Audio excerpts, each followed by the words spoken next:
is I want to give guys encouragement. One of it's possible. Send you idea. It was just duplicating. When I journalist Ayagala organization, because I used to lead a very big organization in Uganda. Only young abada kungamba ko wan. I feel the young Ajilabyemu NGOs. 10 years. 10 years. Campus in Before na. No.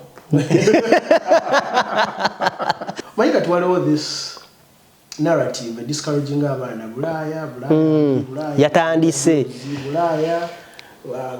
bulaya tegata bulaya chino bulaya, you know, like all the narrative gender baku social media really negative about bulaya ate kyakatandika ndowooza. Let me tell you, the people who are listening to me, bulaya is nice.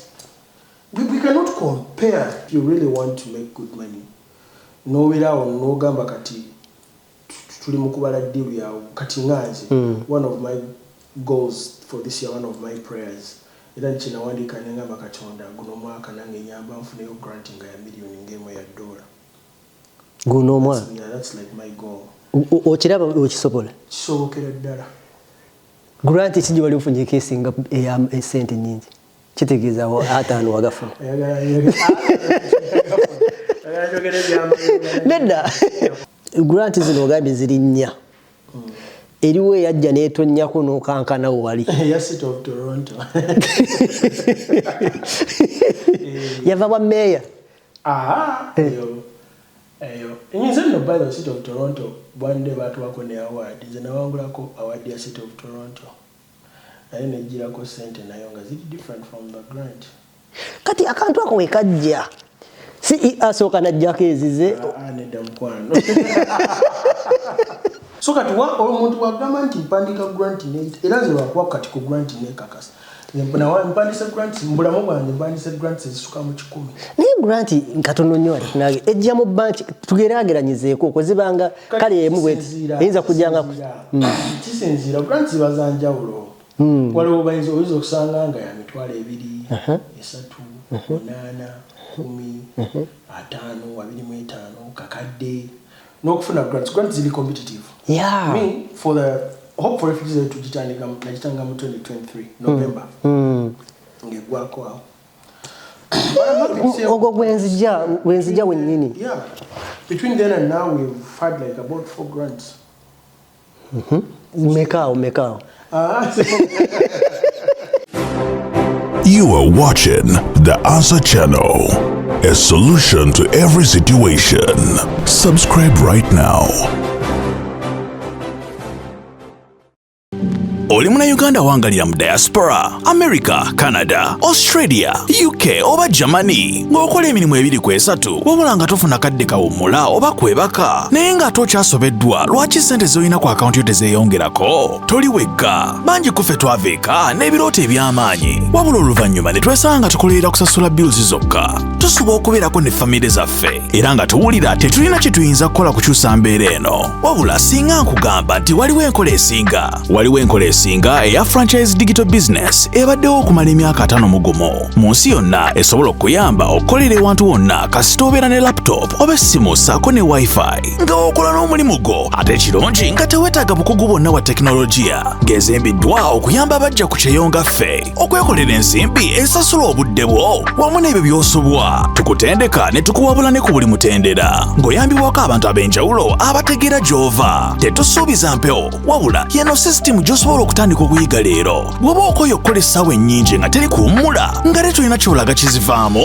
nyiga mu linki eyo wansi okumanya ebisingawo okuba ku simu ya Gerard Seguya oba gwe mumanyi nga Kakalaamu The Answer ku +1647 821 8189 oba kyalina omutimbagano www.g-viepena.com.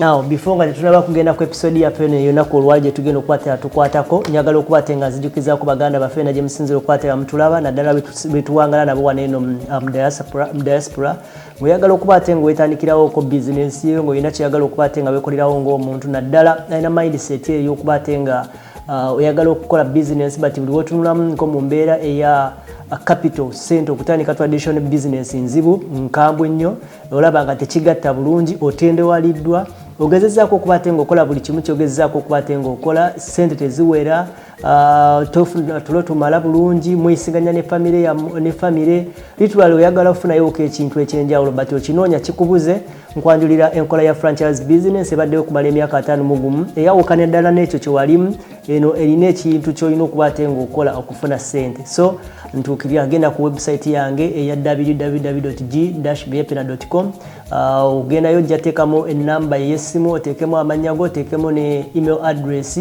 direct bajja kukwate nga bandaga nti waliwo ali interested mu business eno ogezeko okukwate ng'olaba free web eneeyegezaako okukwate nga ekuweebwa oba tobitegedde bulungi enamba yange y'essimu kweri 1647-821-8189 nkubira ongambe ndi mbirabye nesi bitegedde wetugenda otandikira okubate nga tukuyamba osobola okukwate nga otwala step by step nze kakalamu the answer nina omwami gwenkyazizza wano mwami Patrick lwaki nakuteekako erya King simeje lyava eri ate nga nguleta Patrick King lijja litya King linnya lyange nga kakalamu the answer Patrick King Mwesige sanyiza okulabako Rweshirengwe Patrick King mwesigwa Rweshirengwe Mwesige Rweshere Happy New Year mwaka 2025 gutambudde gutya it's okay yeah yala kwebaza amina okunchaza yeah chanoyo kakalamu natandika dde okulaba kanesimye natandika dde okulaba mu Uganda wabiranga neisima omugenzi kama momoze mirembe tugenda weze emyaka kati 3 ucha tumufiirwa mwezi ogw'omukaaga ennaku z'omwezi isimo yali mukwano gwange wow so wabale kunchaza happy new year tu abatulaba mwenna twebaza mukama for enabling us to cross over to 2026 yeah natumalisa omwaka 2025 nga tuli balamu. Patrick, which language do you feel comfortable to use? Zonna. Okay, yeah. So you will be mixing up. Okay. Tuwaza mukama 2025 tebadde mbi wange tukoledde bantu tukolera families naffe ne twekolera nazalamu n'omwana. Congratulations. Wano wenyini ku Bulaaya ekintu kye basinga ogamba nti si kyangu. So these awards ne tuziwangula. I saw you, yeah. Ebintu bingi. So twebaza mukama tekutambudde bubi tulinda guno ate twongerereko ddalako ebyo tukoze tulabe n'ebirala what God has prepared for us. Okay, omanyi obutakwanjula kabadde nga kakodyo but I want abantu abakulaba bakutegeere Patrick kikyakola waneeno ne kikya leadinga personally nze mmanyi kikyogezaako okuba te nenjagala okyejje oba kye bayita elevator pitch kati tugenda ku elevator pitch yo tusooke tulabe ekituufu nga tetunabagenda wala nnyo omukisa gugu mwebale nnyo abatulaba nze nno ndi omuzungu kyeyandiyise multi-talented and multi-skilled. Yeah, akwata ku bintu bingi. Naye professionally I would say I fall both under social work and public health. Yeah. Public health professionally and then social work. Naye when I joined Okulaya ate nengenda ne settlement work. Settlement work, immigration, settlements. That's also an area that I have gained a lot of expertise and experience. And then I saw communication, and I saw program at York University in media and communication. Digital media and communication. Yes. Oh, digital media! Wow, that's good. Wajimali is that Wajimali? Wow, that's congratulations. In that field as well. Yeah, yeah. So I would say I do social work. I consider myself a social worker because I have a lot of experience in that field. Yeah. Public health, So right now I'm currently doing a master's in public health. Yeah. Ebintu bingi amalida nze nali kansala mu KCC enze gwola Uganda. We Kampala, right? Myaka 10. Wano maze myaka emeka? Wano maze myaka 3 katugenda mu myaka 3 n'emyezi nga indako. Twajja kukasira keka? Ana kusooka wano kakalaamu. Kati kijja kityo okubeera nga leading one of the biggest organization, Hope for Refugees International. Kati mu mwaka gumu kwanze nendaweza myaka 3 wano. Kati mu mwaka gumu ogwo nga wakajja nozimbira organization ne kwanze ngenda okujja wano ng'ebuuminze. Ate twali twakagitandika kuba twagitandika mu Goma giramu manyi twafuna influx y'aba newcomers between Canada eno yafuna abantu bangi awo nga twakava mu COVID. Between 2021 and 2024, immigration rates zeyongerera ddala, and they were majorly driven by not even refugees but students. Abajja international students. Abayindi, abantu abava Mexico, Latinos, China, Vietnam, Philippines, China n'abalala bebaleetera actually population rates are okusooka nezeyongera. Not sinabaddugavu by now, surprisingly. Now of course twafuna by then bali ba clearing a backlog ya COVID. Agamba mubawe bonna. Awo wana ne bafuna zibiza. Kati kyokama mti wewajjirawo nti idea gy'olina gye mwatandikiramu ekibiina ekyo organization eyo mu Canada teriiwo. What? Hope for Refugees, I'm the one who started it. No, I mean not the organization but the idea. Or it was just duplicating. When I journalist Agala organization, because I used to lead a very big organization in Uganda. Only yangambye abadde akungambako wano. I feel they don't with them NGOs. 10 years. 10 years. Campus in Makerere. Before na. No. Batugamba baliyingiriza paperwork n'afuuka paperwork. Olaba kati kakalaamu kakubulire bw'oba oyagala kukola ssente nga ssente nzito olina okubeera fomo. Nokkiriza bakubalirire naye nga oli mugezi nnyo. Onobeera fomo. You have to formalize everything. Building a systems kati otandikira kukolera ddala ssente. Naye bw'obeera informal okola naye nga teziba nyingi naye osigala awo nga oli awo. But if you really want to make good money nobeera awo n'ogamba kati tuli mu kubala deal yawo kati nganze. One of my goals for this year, one of my prayers, era nkinawandiika ne ngamba Katonda guno omwaka nange nyamba nfuneyo grant nga ya $1 million guno omwaka. That's like my goal. Okiraba okisobola? Kisobokera ddala. Grant kiji wali ofunye esinga esente nyingi kitegeeza ataano wagafuna. Nedda. Yeah, naye kati nga Uganda my organization yali na a lot of money more than that even, but anyway. Are you for real? Yeah. $1 million Uganda? Yeah. Of course, we all got a different. There's different ways of making money. I'm not going to send you your money anymore. NGO world. NGO world there, nunji na ye tagango money. Obimanyi. Sikukera bugezi kumacha kuwulira nti kembira byeko lero kabitandika. So woyagala kugikola bulungi. Oyino soka nogiyingiramu noyiga. No just noyingiramu noyiga bwe bakola ebintu.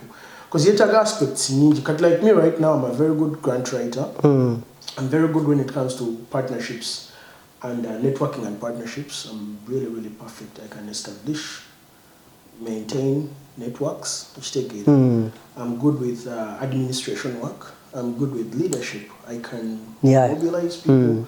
I can mobilize people and interest them in something, right? I can ideate as well. I can write projects. execute them. I can do M&E work, and I do communication work, right? So, but what time you need to be multi-skilled. Eventually, send the wisdom because you're able to bring in staff. Okay, right? Yeah, manpower. Exactly. Yeah. But when you're starting, you don't have enough resources. So it means that you have to do all the work. Yeah. So you know, kubanga is knowledgeable. Yeah. Kubanga nogona later into the organization. Yeah. Ogena bera mental way first of all. Before ngatana kutanika kola China kola. Exactly. Okay, yeah. So that's what makes NGO work a bit complex. No kufuna grants. Grants is really competitive. Yeah. Me, for the Hope for Refugees to Jitanga 2023, November. Ngegwako. Yeah. Between then and now, we've had like about 4 grants. Make out.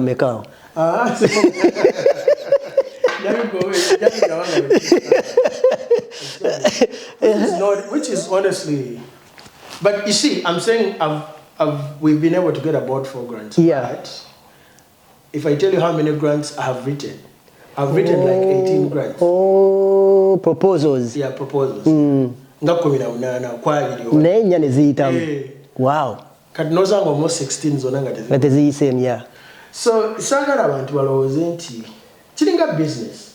Yeah. Before you break even, so yeah. And by the way, this runs me to this point. And when I was coming here, I said, KAKALAAMUDAANSWER, since you invited me here, the things I'm going to talk about. We are putting it in community. Yeah. Maika tuwalewo this narrative discouraging abaana bulaya yatandise bulaya tegatta bulaya kino bulaya, you know, like all the narrative gender baku social media really negative about bulaya ate kyakatandika ndowooza. Let me tell you, the people who are listening to me, bulaya is nice. We cannot compare this, man. We're in North America, we're in Toronto, cream de la cream, right? We're at the center of the world. When we speak about Toronto, we're talking about equivalent here. Toronto is cities like New York, California, Paris, London. Which together, the toilet is Kampala zone now. You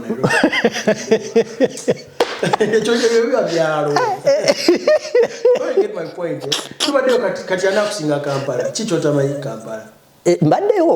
Mbaddewo Kampala. Katoko mbulire wano wetuli. Wano mu Toronto, waliwo omuntu asula musiramu wano. Are there Islams here? No, wano. Wano mu Toronto waliwo omuntu asula njala. Food banks ziri. Ubanga kikutabuseeko. Okitegeera. Ne wenali nakajja wano nina ebintu binasangaga mu paaka awo nga ku Sunday. Emmotoka zireesi. Nga beegayirira nno ssebo abasajja batwegayirira okujja okulya ku mmere nga tweraga okufa kw'obufi. Yeah, so me, I remember when I was in high school, nasomera mu ssomero bayita Ntare School. Banga bali abagagga. Si Museveni yasomera. Simanyi bali abagagga naye. Naye oli Museveni yasomera musire? Embalala. I'm actually originally from Isinjiro. Oh, okay. So kubabuzeeko tubabuzaako mu lulimi lwabwe ate nga kwebali kuno. Abanyashara totumanyi wano fe abasinga. Naye babuzeeko bafiringa proud ssebo. Akokoka. Bwebale kutuleeba. Nja kuba mixinga kakwani ndumanya mnonga. So tubadde tuli oli munyiivu nnyo ku ngeri gye bafe ebyamu Bulaya nga oli mu kugamba nti it hurts you so much because for you feel you have everything okiwulira but tetunabatuuka eyo obusungu obwo njagala okubuumuzeemu katono. Now we are starting a year 2025 mu Canada wano tufunyeyo abantu abaluzinze obulamu bwabwe era nga okusinziira ku babika nga bagamba depression zezimuse abamu n'owulira nti yeetuze abandi nti yafiiridde mu nnyumba. Owulira waliwo omuwala yafiira Germany gwe nawuliramu naye yagudde mu train something like that. But Patrick, we have you guys organization is empitirivu nzize ndaba ngotunulidde iyo yokka bambala papu mwambala papu kyensinga okumanya but when I see events zobaddemu nga bona bambadde maroon nga abantu bambadde yo kala ndabya ddala nga organization eri established already egumidde lwaki muli like abantu kiki kye mukola ekituufu okubeera nga muyamba abantu okusetolinga si bano bokka abali wano waliwo n'abajja nga tebamanyi kati tuba preparinga cause we tuba preparinga nga bagamba nti Bulaaya olino nga wootugambye nti Gulu you on the top of the world nga bwokyogedde najja top of the world si gwe ngamba Toronto we tuli kati najja Toronto gyawulira top of the world Patrick gwe yawuliddeko kati ali mu nnyonyi ajja nga waliwo steps z'alina otekinga okutandika okufiiringa kye bayita top of the world because tojja kukeera leero olutuuka enkya bufuukirewo otandikire okuachivinga goals ezo okubeera ng'onyumirwa wano mu preparinze muti omuntu oyo organization zammwe kiki ekituufu kye zikola tezikola ku depression tezikola ku mbeera bwetyo ku preparinga abantu biki bye tuba tuyimirirako ennyingo etaano nga organization zammwe kye zirina okukola. Okay, so before you cut me short, and there's something I was trying to arrive to, right? And it connecting up on Gineo. It was a chombuziza. Utwali ngatusomero wejina somera. Nalimu choir, nalimu MDD club yokusomero. And we did a play.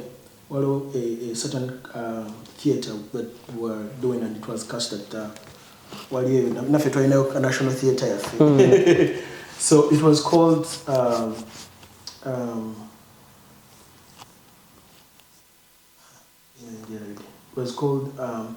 in Nyankore, they say omushiija bwetera. Omushiija bwetera. More of like life is what you make it. Okay. Obulamu kyoyagala kibeere. Life is more like life is what you make it. Kyoyagala kibeere kye kibeera mu bulamu obwo. Kuba jjukira kitandika naawe. Waliwo okwagala mbeere kino naye waliwo okuba kyoli. Oba n'owulira Patrick kyali n'oyagala obeere kyali. So why am I saying that? Omayibwe tujja wano e Canada. I think okubeera successful wano mu Canada kijja kutandikira ku ggwe. Mindset. Kijja kutandikira ku ggwe. That very positive mindset of saying, you know what, I am going to make it. True. Oba ekijja I'm going to make it. Okitegeera. Kuba challenges zibeera buli wamu. Okusomooza. Ne Uganda twali tulina okusomooza. Exactly, yeah. Si buli lunaku nti not every day is a cake day. Kati bw'ojja wano challenges zigenda baawo, especially nga wakatandika. Olaba wano ezo challenges zonna zoyogerako mental health challenges ezo depression, anxiety, stress, post-trauma, PSTD and all that. Ezimu zijja because of febe nyina bazeeretera. Kakalamu, one of our most challenge gender mu community affair among many immigrants, because I work with many immigrants. Even at my other 2 jobs, I have 2 jobs by the way. Right now. In addition to Hope for Refugees. I would call an from India, from Venezuela, from Peru, from Philippines, Nigeria, Kenya, beyond just the Ugandan community. Naye obuzibu twina as new immigrants here, we are not patient. Tetulina bugumiikiriza kye batugambye. Twagala ebyamangu. Olabye Kakalamu afunye apartment y'amaanyi bweti. Oyagala naawe yakamala wano myezi egyo. Ekiyumba kye nasulamu nga nagumiikiriza. Kakalamu waleka kati you're a YouTuber, right? Where tandika YouTube yo? Wale ina following joina kati? How long has it taken you to build this following? Of course, it's so much. Kati, I'm also in the same process in Inge yaddayo buto, because the viewership I was getting when I was still back home is not the same viewership I get right now. Why? Consistent, sikyatekayo every day, something like that. Kati working up my ebizibu byange okuddamu okufuna ekyo kitegeeza naddayo kati nange era nziramu bugumiikiriza na kuddamu kugoba kaguwa. So the first thing is tetulina patience. The second thing is that we don't seek information. Tutambulira nnyo ku ngambo. tutambulira nnyo ku hearsay nti katika kalaamu olaba wano mulimu abaana b'enswa akulaba umanyi nti sometimes once in a while ngena in some of those community activities si nnyo kuba edda nagendangayo nnyo naye nagenda okulaba ebimu tebiriimu value tebalina kiri kyowulira kyokkiririza teri kye kati nze I love being in places where I either learn or bring value togenda we batakuyise no kuba n'obudde nabwo butono ya ate nze sagala nnyo byakuimpressing anti nzije kati bwakalamu sigenda kujjawo because I want you to come to my activities. I know njagala nzijewo because I see value. Now ojje wange because of course so kati tulina hearsay abantu babeera kati abamu so amugamba mpandikirayo list y'abantu 10 mikwano gyo wewekakasa nti bano bantu bange ajja kuwandikira list y'abantu 10 nga bonna bannayuganda bonna banyukamu ate kwabo 10 nga mukaaga tebalina mirimu. They are struggling with even getting meaningful work. Ontegeera Lero tulina abantu bakubira simu babeera mu lwali nabo kati then how are you going to progress? Era be baba mugamba nti towemalaako stress. I mean toweteekako stress genda odigidde genda okyakale towesibira nnyo mu nnyumba obulamu buno bweyagale. What are you celebrating though? That's my point. Because your network is your net worth. Mbulira muganda gamba mbulira choli mbulira boyita nabo mbulira boyita naye ombulira empisa ze. Now for if you don't out of 10 best friends beweka kasa you don't even have a professional friend, how are you even going to find a meaningful work? Omanyi kati wacha tuita survival jobs ate singa fefena ze tutandikirako nange natandikirako. The good thing is that it was more of like a professional organization, Special Olympics Ontario. But it was survival because I was down the line.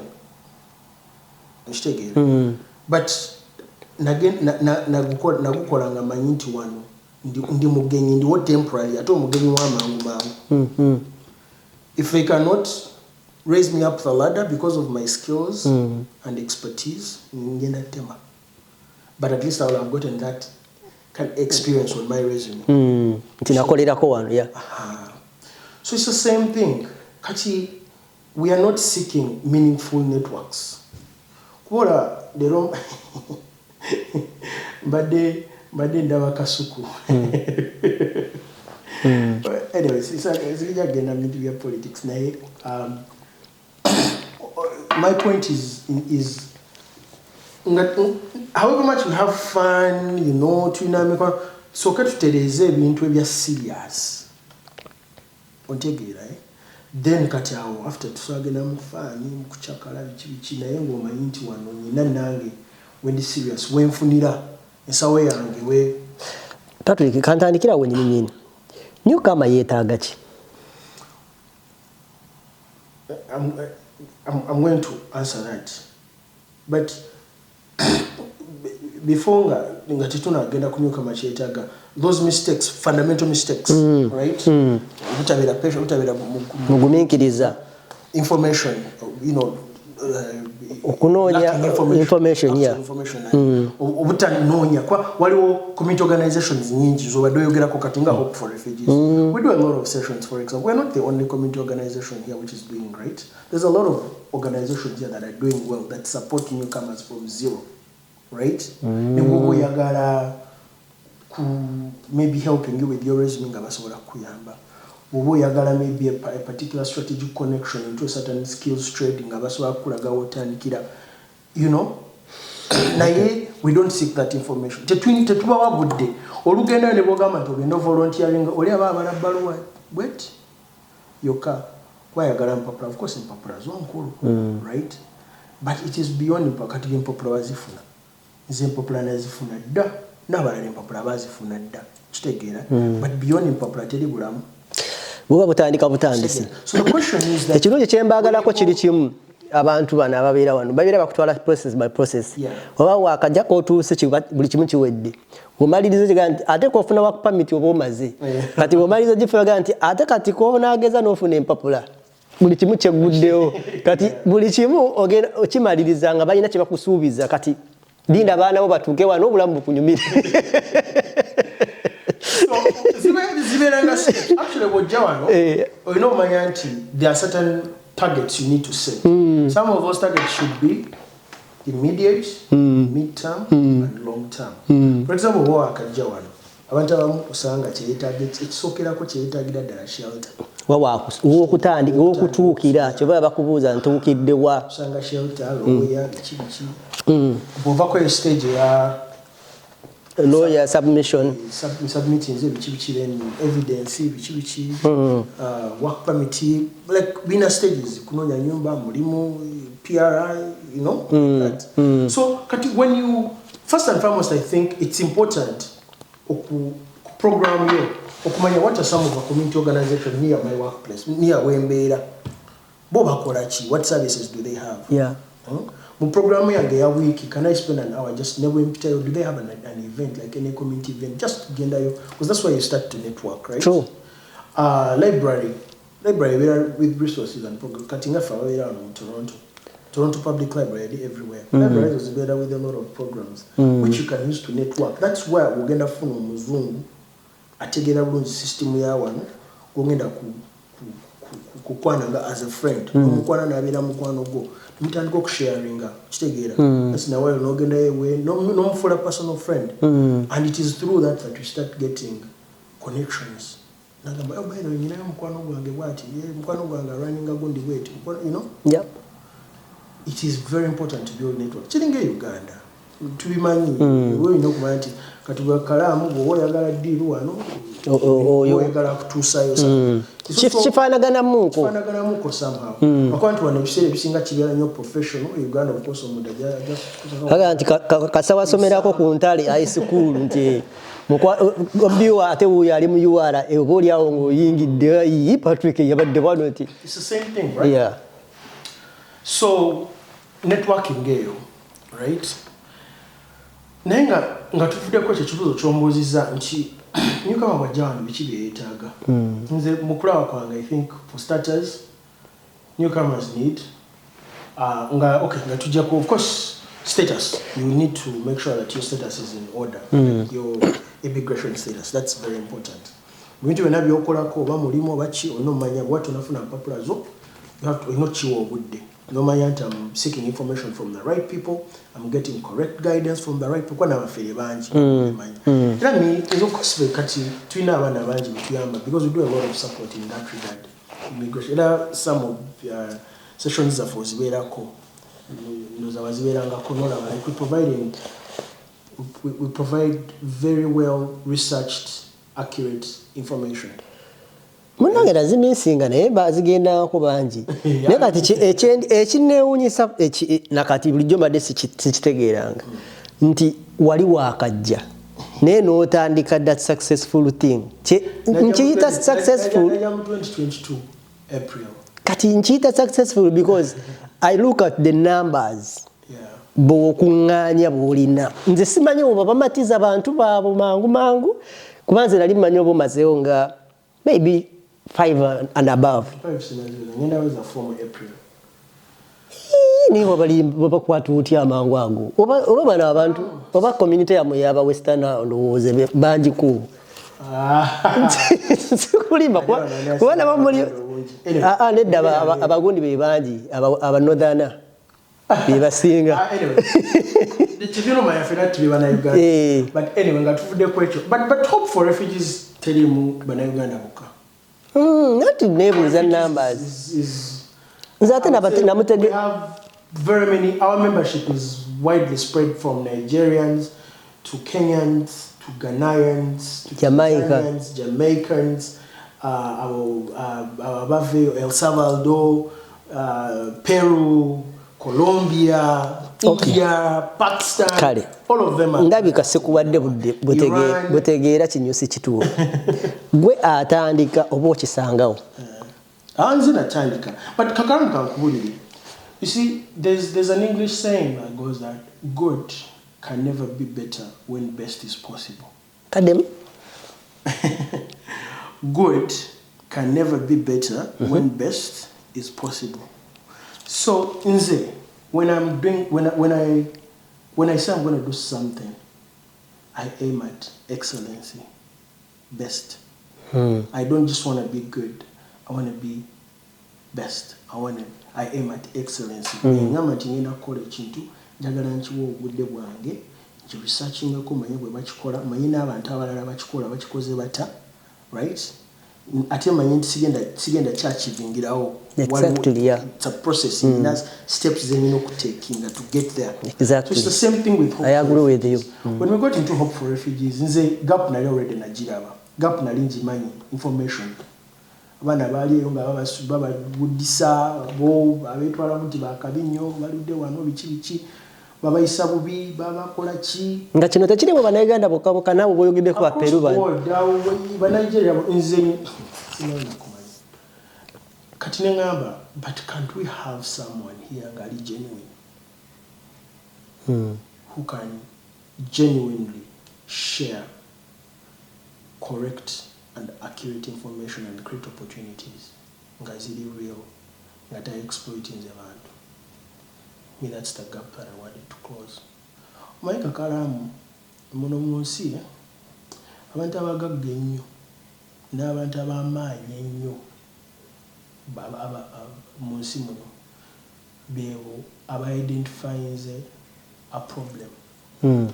But they have a solution. And then they create a solution. True. 100% I agree with you. Kati gwe bw'oba oli awo nga tosobola solving a problem and you think of a solution. Nothing. Togenda gaggawala. Ate togenda beera na respect mu community. Yeah. Olina okumanya nti wano waliwo gap. Exactly, yeah. And I'm going to come up with a solution and I'm going to find a right solution. Because what are people looking for? People are looking for solutions. Exactly. Katinga guy atandika Uber yamanya nti people are finding it difficult with finding their way. Batayina motoka wachi. Nagamba kati waliwo abalina zimotoka zaabwe ziparkinze, you know.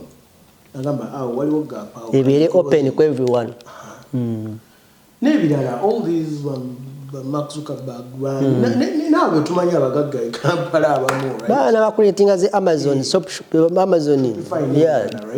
Nation tichine tax agenda China kujja ekintu. Webale nnyo kitegeera. So nze nalaba that gap nengamba, you know what, kati closing me, but let's do things with excellency. But you're talking about as a team at first. Like you I have a team I work with. But before it was you. No, I had a team still. What team generator? Mukusoka. Yes. Tutandike. Nimagamba actually tutandike on waliwo gap that we can close, and it will help people. And I can guarantee you, sikwematiro bakikwaze siri muntu yesoma. I think there's very many guys that have gone through our systems, that have gone through our hands, who we've helped. Yeah, I see the speed. I see the speed.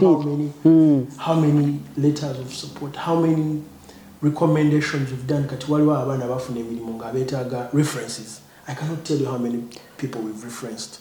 And I have some people are getting difficulty to get jobs here. They came into my inbox. So how can they get some support from you guys? You know, we do a lot of work when it comes to employment support. We've done a lot of sessions on, for example, demystifying myths around writing a resume. Kwa kati by the way, in Toronto, kati nga wano mu Canada, kino nakyo kankyogere, because it is one of the biggest challenges abana ze balina. Omanyi kati wano Canada waliwo, I would say waliwo engeri bbiri ezemanyi ng'omuntu banga ssatu kale ez'okufuna omulimu. Either you can apply straight into a company and get a job, or you can be recruited through an agent and get a job. However, there's a difference in T. Omuntu applies a direct. Akasente kagenda funa pa awa kali waggulu singo na ise muki mu agency kwa agency igenda kwake kutema ko certain percentage of money that you earn. Now the good thing with an agent is that to kweta wanyanyo ntwetaga resumes nchi or interview kati go woli muntu nga toyagala kweta wanyanezi resumes amanyi interview oyita mu agent. Agents tegaba benefits. They got benefits as in agent. Okay.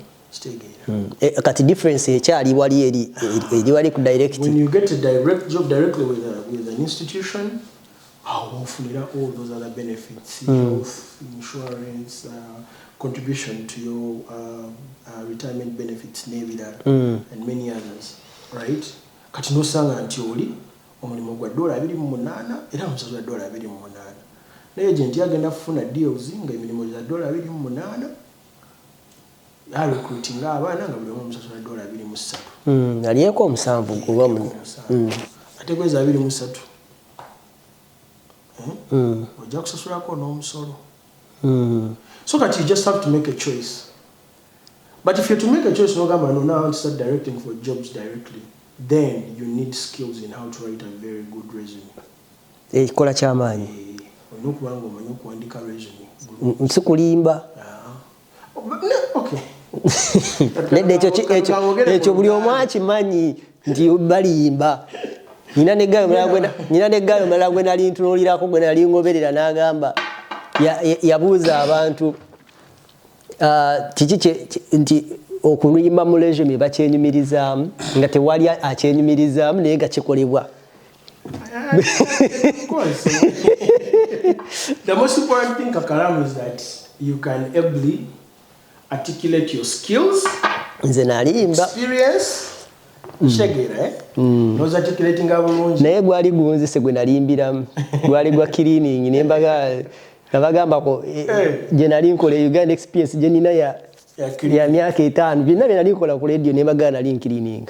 Nebagamba atono gwe tufunye mu yitiri. Omukazi yakubiranga mu experience. According to your 5-year experience, ninga food days. Yaleta zikemiko zao nangamba ninga buno sibwe gwange bidabadde. Yeah. Now, of course, the good thing with Canadian jobs is that you move during your orientation. Yes. Kasoyitawo. Yeah. Omayikati, the most important thing kati resume kyekuyamba kiri kintu kimu. Selectinga. Okuselectinga notuka ku interview. Because there is no way we're going to talk interview in the resume here. So we help people a lot. By the way, I can comfortably say it is skilled when it comes to writing resumes. Wow. And we've done those sessions. Some of you have attended our sessions and you know what I'm talking about. Of course, search Kora, like I can't do it to everyone one by one. Now that means I would have to charge. But when I do a session, chinyangwira kubera abantu bangi then some can do follow-ups. Yeah. So, but it's not only Hope for Refugees that does that. Even other basic things, Kakalam, beyond just a resume, networking. True.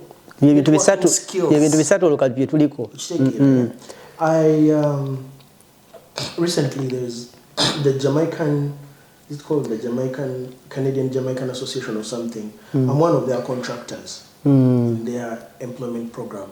I'm one of their contractors, and one of the things I usually focus on for their clients is on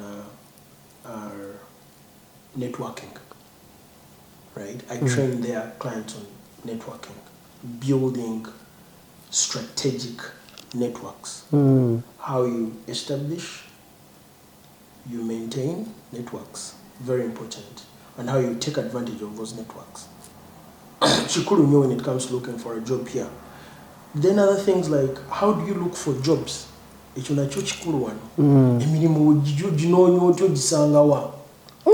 Omwana wakuba nti TikTok nagigyeko for some reasons yange. Naye nabadde ndabe omwana nangamba maliriza okusoma. Sibirabako. Ali wano.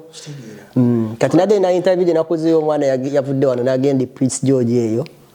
Natugamba mbu byamutambulidde kati abandika abanneetoloolerako. Bonna banoonyeegere gye bava wano bagende.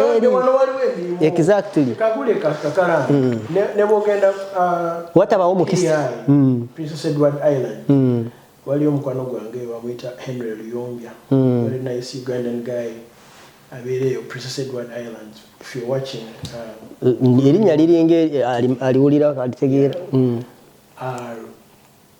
Ne bwogenda Charlottetown, ne bwogenda Saskatchewan, Regina, ne bwogenda Manitoba, Winnipeg, ne bwogenda Edmonton or Calgary, Alberta, ne bwogenda wa, and still there are those basics that bwogeddeko weetaaga okuva wano ng'ozirina togenda tuuka eri bagukukwase bukwasa lumu. Kati okunoonya emirimu Kakalaamu, there is finding jobs, looking for where to find jobs here is very easy. Waliwo ekintu kye tuyita job banks.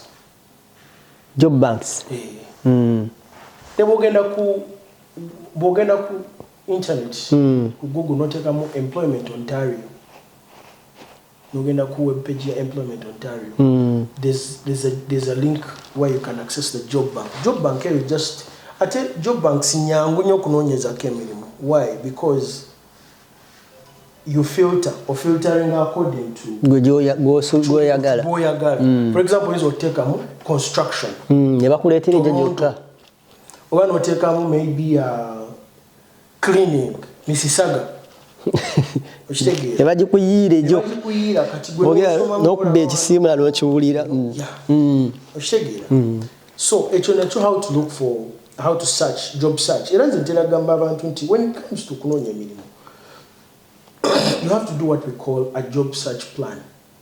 Nakyo. Omanyi kati Kakalaamu challenge gyensinza okulaba wano mu community is that abaana basinga baagala nnyo okusigala ku level ya survival. Bannange bw'obanga ozze wano ku Bulaya otandikidde ku mulimu gwa $19, $18, ne bw'oba okola 12 hours. Tewayi bw'olaga. Ne bw'oba okola 16 hours. Omulimu gwe tetuganye gukole bulungi, learn, because that experience is very important for your future, but omulimu gwe gukolere for 1, 2, 3 years. Have a goal. Exactly. 5 years from now, nange njagala mbeere nga nnina omulimu kusasula $1 asatu. Because it's very possible. Kati awo ofuna $3.5, you don't need to work 16 hours. You just need to work one job. Kitegeera.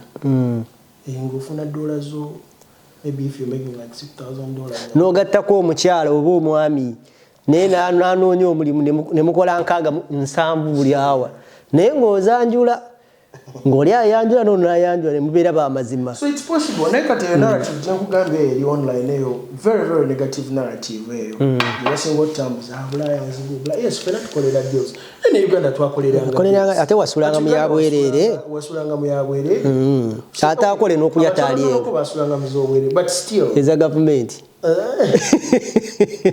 N'abavuka basinga rent kabeerawo, osasula yaka, kitegeera, osasula mazzi, osasula kwasi bya mpozi ng'oyita okozesa kamyufu eyo. Tebikyaliyo ate.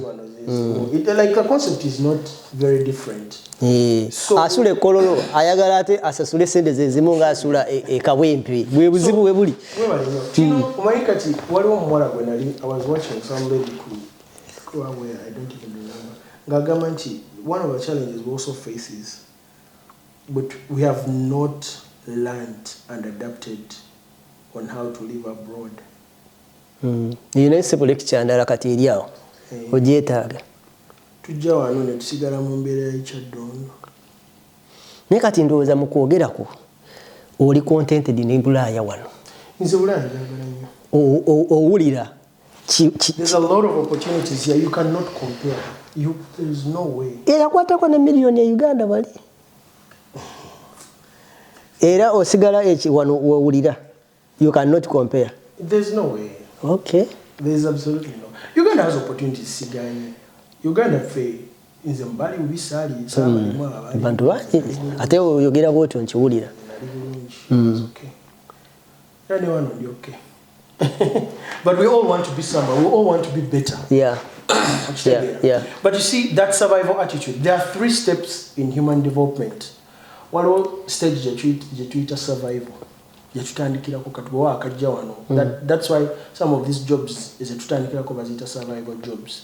Mfuna $18, 2023 right kati bwe tuva ku survival waliwo stage endala gye tuyita the third step is called transformation. I'm sorry in survival one transition. Survival, I've forgotten the word, the second stage. I'm going to remember it, I'm sorry. But survival then after that level, transformation. Transformation is now where you reach a level of mortgaging a house. Uganda, Uganda, my plan here, Gulataka 100 commercial property. Nina zimba commercial gundi kitegeera mbyo akede awo kukuboye bawafe mchalo babwa siku sinti nzimba mizigo bichibikya nti waliwo ewafe waliwo university mpeta ndisangenda guleta kanzimbe hostel kati nina zimba somero kitegeera nti hoima city bazimbye ekisaawe nti kanteke hotel wali we somero esomero aterikola litye school ku kisaawe kati bwawe nongamba nti waffe kati ngewa waffe kayunga tewali yadde ekisaawe tebalina kye batukola ngende kayunga sigenda kugamba nti nzimbe waffe ennyumba kanjala zimbe somero kayunga Kakalamu high school abaterayo kirabu bakube badigidde there you're beginning to you're transforming it's okay it's okay we'll come to it so kati boba wakatandika like I want to give guys encouragement one of life it's possible send what who is send abana katola akankubuli wala mchala gwe nalinda abao ngarika mu interview ngango mchala gamba nti olaba wane bulaya kati bugamba nti oyita abantu mbugambe nti alina omutwalo gumu ku account atono era namulaba nemuseke nenyamba omutwalo gwa dola wekuti let me tell you there's very many successful Ugandans baliwa I know. And they're just not even here but all over Jebali here there's people I know here who are extremely very successful. Very, very successful. By in a sense, because they are working for big institutions. Some of them are working for the federal government, provincial NGOs, the corporate institutions. They're doing well. They're doing well. Now, the uniqueness about them is that together Nekati lwaki temutuyamba abantu abasinga kuba kerere wano mu community ebo abaina bali mu yala so nsaba tobalemeza kubanga twagala abantu abasibulu omanyi kati kyebayita life lessons ziva ku muntu eyasemba n'akulembedde nti neyasemba ayina ensonga laki yasemba walina kyomuyigirako so nga ate n'akulembedde olina ensonga olina kyosobola omuyigirako lwaki akulembedde lwaki yafuba nnyo okuva mu eno embeera ey'okusemba so nze I invest myself so much in life lessons because zinyamba ate buli wentula n'abantu nga mmwe buli wentula naye gwenjigirako by the way simanyi lwaki but nina kyenkujjako n'abalala bwentyo mu mbeera bwetyo now this is 2026 kiki kyemutadde mu box kyolowooza nti kyekigenda oyamba community eyaffe tuleme kufunamu muntu yeetuze yeesudde mu train simanyi akaaba depression nze wano sikola ebintu bwebityo what is your plan what is in your box right now we provide mental health support at Hope for Refugees. We have a program called Empower and Connect Fridays. Empower and Connect Fridays. So this is a bi-weekly program. It happens twice a month. On the first and third Friday of every month. We meet at 163 Queen Street. In person?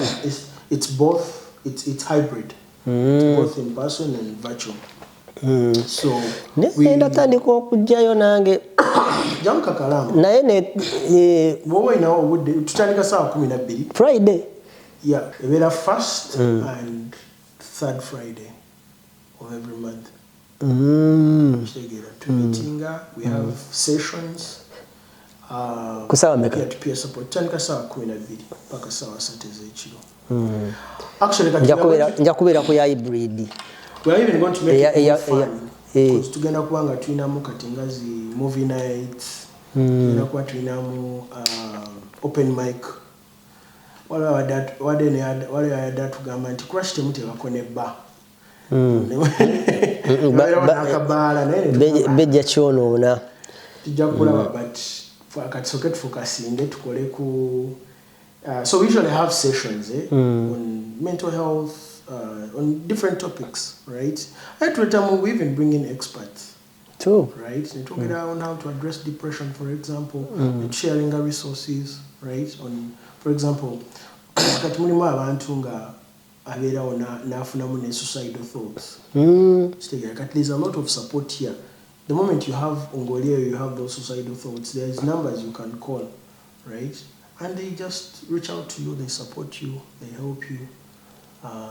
Because there's a lot of mental health experts here. Actually, one of our folks on the team, Mamita Cooper, his name is Cooper. His background is in mental health work and support, right? So we provide that one-on-one counseling, and we refer our clients to psychotherapists. We provide support. Together with even elemental where we like do drumming, right? Storytelling. Just to, and sometimes we gather newcomers, we share experiences, just even through the process of sharing experiences alone.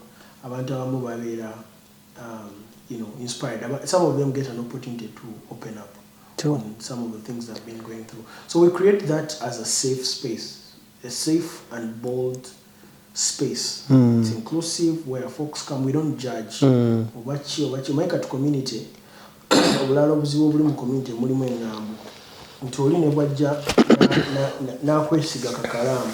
actually that's why many guys are struggling with depression nga boyogedde kwa oli ajja n'akwesiga n'ayogera naawe kyayitamu ale n'ogenda sanga ng'ogenze n'okigamba abantu nga 10 but then that means you're losing a trust in sharing the same with another person, so n'abanga alina ekimuluma n'asigala nakyo nekimulumira ddala n'abeera depressed n'osanga takyalya, because those are the negative effects of mental health challenges. We're in a stress or in a depression or in that psychological emotional trauma.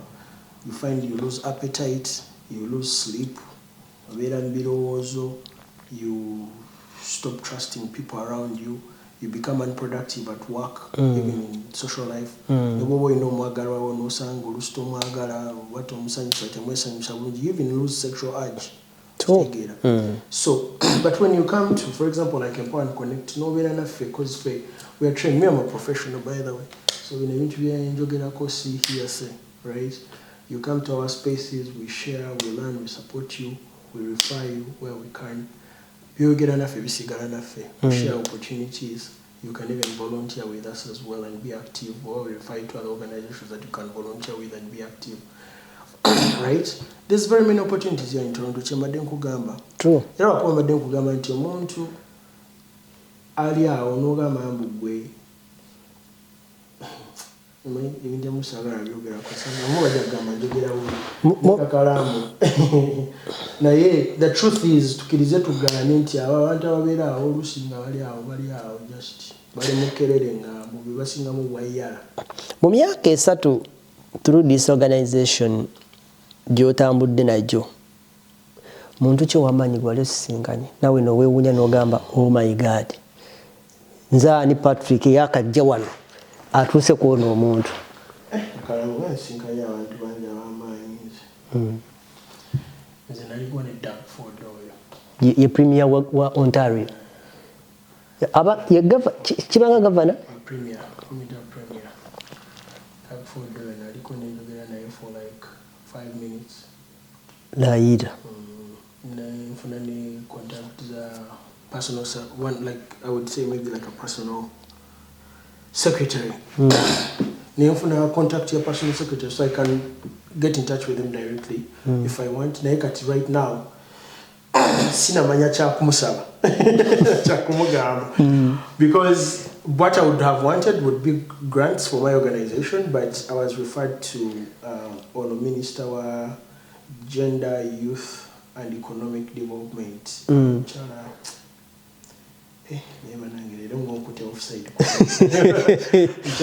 No worries. But she's one of the ministers in the provincial government, and she has actually the chief guest at our Voices for Change Symposium, the one for 2024. The chief guest yajja ku mukolo gwaffe. Minister. Namwandikira bulungi najja. Is an item the Minister of Immigration by the on one of the Guno World Refugee Day event jetukola. Mark Miller. Namwandikira. Najja. Inviting ate yajja. But banziramu. Nikambuze otula wati wansi notandika kugamba kanepikiro ono. No Prime Minister Musobola. Makane. But of course chiba kyetaaga ngoyina ensonga. Manyi kati bana abantu tobepikiranga.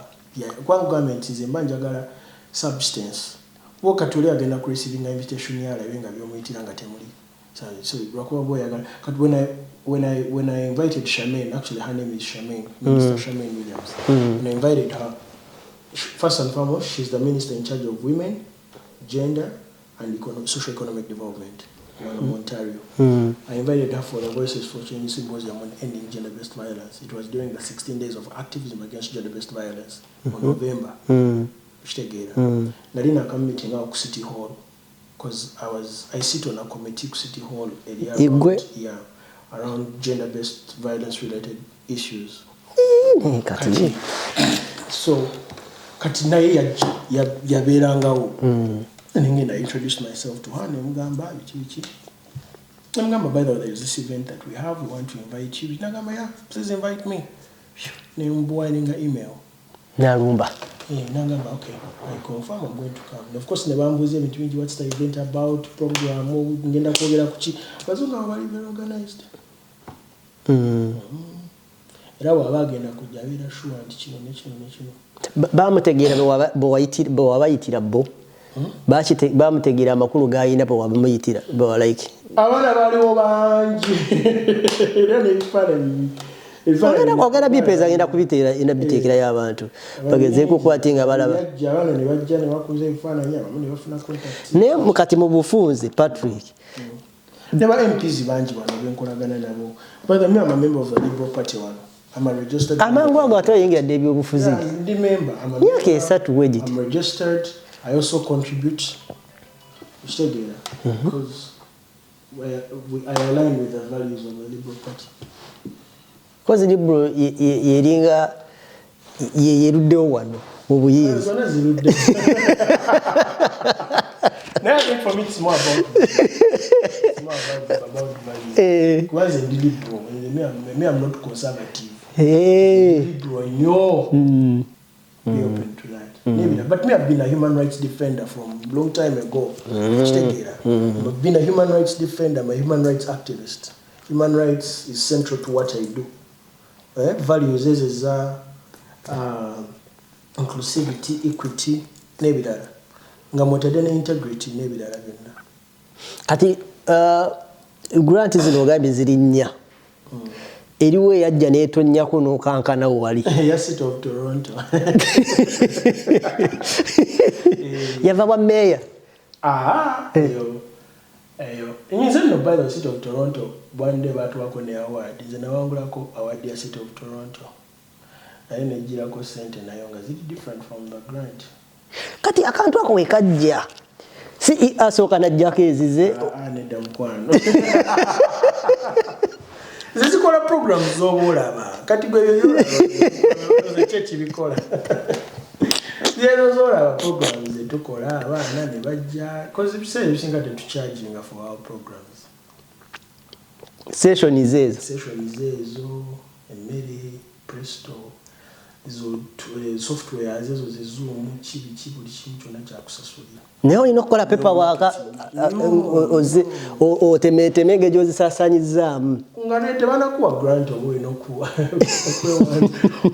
kati olanga bana bagenda ku TikTok ne beesoma ne bakola ki kati bwe wawandika grant oba olina okwesoma oba olina okwesoma oba nkyogere nti abanange kubayita okwemulisa you have to kwemulisa dona n'agamba okay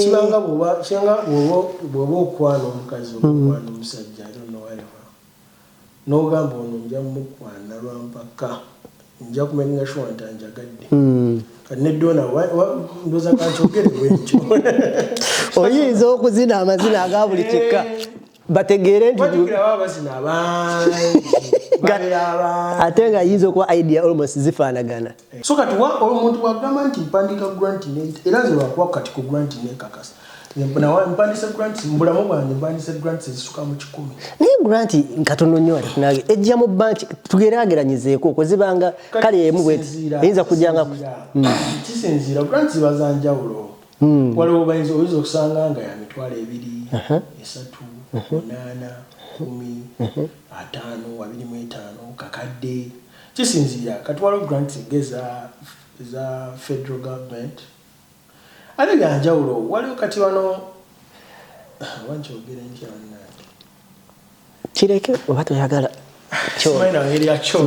but just not kisinziira ku donor chi what are the objectives goals you know gwe kati olina okubanga omanyi kati nze right now I've established and set myself in a way that like for example ndi ku many mailing platforms I receive newsletters emails so it's easy for me to see grants era osomamu n'osoma n'ogamba one of our tutuyitawo kitegera kulonza osanga eligibility criteria nga for example oli wajja nga ayagala nti organization let's say if you are looking for an organization that has been in existence for 5 years as one of the eligibility oba basaze sitekayo na budde bwange mbamanyi naye ebeeramu waneno okujja n'agamba we want audited reports biki kati fe twakamala kati guno mwaka gwakaggwa gwe tugenda kusooka kufuna audit reports kitegeera era kati ndi mu process ya kunoonya auditor kubala bitabo na lutalo luli awo si lutalo kuba ebyawano ate byangu actually ebyawano byangu nnyo ate nze me am a leader I'm an administrator nze I don't get excited over kati buno busente buno grant wetufuna wano butono kusinda ku grant zenafunanga ndi Uganda kitegeera ate nze abazungu baali interestinga nnyo kuba nze nali nfuna sente za gundi za USAID CDC z'aba Germany abadachi aba Belgian abana ba nze na meeting ako gundi ono Bill Gates ne mchala we ayira Obama Foundation nayo azuna wadika grant Obama wa meeting ila I mean gundi wa meeting Bill Gates wa meeting ya USA Bill Gates no mchala na meeting ila UK I was in London so niwazi kwata nzibu kati nayenza abazungu bali interesting nnyo because me I'm a person of integrity ndi wa mazima nnyo ate nze si excited nze I'm one person who you cannot easily excite omutima gwaya alabika wayangu amangu kwata ku sente nezita kugira nnyo kutwala nnyo malamu zimalamu kubana nzikoze ate mayinja zikolera ddala ne wano kati twava kozi ze Uganda ate nze kyanditaano kukwata kuzikwata mu dola neri bali bazimpa mu dola ate nezikyusa nezisipendinga mu shilling naye kati wano wenajja nezisipendinga mu dola ati kinyumango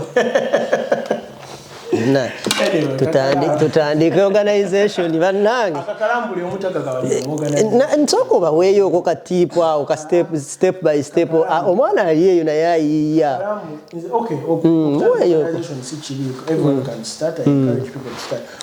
nze ndi mu digital business And ate digital yesinga sente ate nakugamba omanyi sente ziri mu AI empitirivu kati abaana bali wano bameka bategeera how to use AI properly to make money tewali kitegeera olanze kati kankubulire me I do short courses.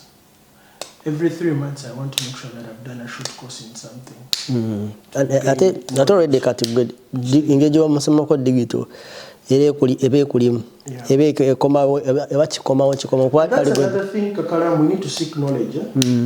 Another thing, problem between we don't seek knowledge, and knowledge is very important. We don't, and we forget that knowledge is an investment. Exactly. Omwana abera wano nabere mu factory achapa oba mu PSW oba mu yonna shelter oba ya buli wamu namala mwaka mulamba nga takozeeyo wadde kakosi nako and some of these courses bwangu okatuulako just for 2 days kuba buli self-paced nokakola nokamala but the knowledge you get is very important. True. Kitegeera. It's very important to seek knowledge. Yeah, kwa kati the world gye tugendamu last time nali ndaba Elon Musk n'agamba nti in the near future working is going to be optional. Ati kati Patrick enda kugamba bantu batono nnyo abajja naddala olaba omwana woyo omwana woyo ayinza obutakolerako muntu yenna walituuka okukola kuba ayinza otuuka time y'okukola ng'ate afuuseeko miliyoniya gwe wakazaala cause wano waliwo abaana abato myaka 16 nga bafuuka dda ba miliyoniya. Yeah, abana kati actually before we close kati tuli mu winter tugitandisa manyi winter itandika mu December otwa and tugenda stretching almost until like April nga tuli indoors and this is the time when mental health challenges zeyongerera because of being indoors and limited outdoor activities. Naye my advice is one, be active. Nebobango obokolera waka oba find a time yambala jacket, you go out, take a walk, right? Go to the gym, bomba or in a gym in the neighborhood, work to Zimbecho, be active, watch the go out, participate in community activities. When I say community activities, together as I Uganda as okay. As simbi of course it is our community, but diversify. My wife should diversify. Do you know what government diversify? Ogaziwe ogezeko ebintu ebyenjawulo okuyiga ebipya. Yeah, and be intentional in your learning. For example, bwanga owulira nti gwe your expertise or your skills, you're interested in HVAC, kati nga bino bya heating, cooling, what. Genda ku events by find out if there's like any event is really around those areas. Register, attend, so because that's where you connect, meet people about in line with the things that you're doing. So get out there, be active, go to the library, find out activities happening at the library or in community activities in your neighborhood, right? Volunteer, also have nice hours longer in a week where you just go and volunteer, whether it's at a food bank. Ewango mulimu already okolo ina sente wafune nyumba wafune mpapula, but still you can go and volunteer, give back to the system that fed you. Ekijja kuyamba nnyo okubeera active nobanga you're not indoors. Have enough rest, drink enough water, nature, reduce your screen time. Omanyi zino esimu nazo oba make sure that when you're on your screen you also you get value out of that screen. Towa budde bwobungi ku TikTok, ne Facebook, ne Instagram, ne chinga. Teka simba nyesira ku TikTok. TikTok yesinga enzibu nnyo. Esobola okukubalira bebimu ku bintu ebyagenzisizaamuko ndabe ekiddako. What value are you adding? Yeah. So kituufu nnyo era omwaka guno ndowooza twakwatagana naawe twasooka okumiitinga ne tugamba okwogera last year naye nayagala nnyo this year nga tutandike mubeere omu ku abo abatandika this year twevuge mpola mpola when we get time tutuule. This is your channel almost we muwuliranga there is some information you want to pass to the community specifically. Personally, I changed the algorithm eyali etupiikinga nti njagala nnyo tugasinya ife abali kuba naffe era tuli bangi. So nange ekinnuma kwe kubeera eri omuntu nakugamba mwe stress zammwe zibali bubi mutuleke abeeri kati wembanga njagala okukola show nga zigasa beeri ate abadiigira kati n'okulwana ennyo tujjewo ekyo kye balowooza nti we are just into the stress tweyambe nga ffe oba oli awo balimala ne bategeera why we are here. And we have to do a change. Tuleetera okulowooza nti we are not just here, nga we batulowooleza. And I like the way you respond because you have that heart eyogeza kukwata ng'ekyusa narrative y'abala gye batulabiramu. So that is it. Njagala kuluyita olunaku for today. Mabuuzizaako mwenna abatulabira mu nsi ez'enjawulo baganda baffe mwebalire ddala. Njagala basibulira wano eno kulwakatula n'ensi yange Uganda eri saako ne Canada wano atakumira mpeera bankumire.